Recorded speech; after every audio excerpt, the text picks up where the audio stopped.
Miami has issued a special marine warning for Lake Okeechobee until 5:30 p.m. Eastern Daylight Time. At 4:53 p.m. Eastern Daylight Time, a severe thunderstorm capable of producing waterspouts was located near Calusa, moving east at 15 knots. Hazard: waterspouts and wind gusts 34 knots or greater. Source: radar. Impact: waterspouts can easily overturn boats and create locally hazardous seas. Small craft could be damaged in briefly higher winds and suddenly higher waves. Locations impacted include Liberty Point, Canal Point, Clewiston, Sandcut, Parkey, Buckhead Ridge, Lake Harbor, Calusa and Moore Haven. Move to safe harbor until hazardous weather passes. Thunderstorms can produce sudden waterspouts.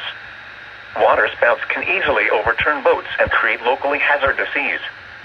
Seek safe harbor immediately. Report severe weather to the Coast Guard or the National Weather Service. You can also share your report with National Weather Service Miami on Facebook and Twitter.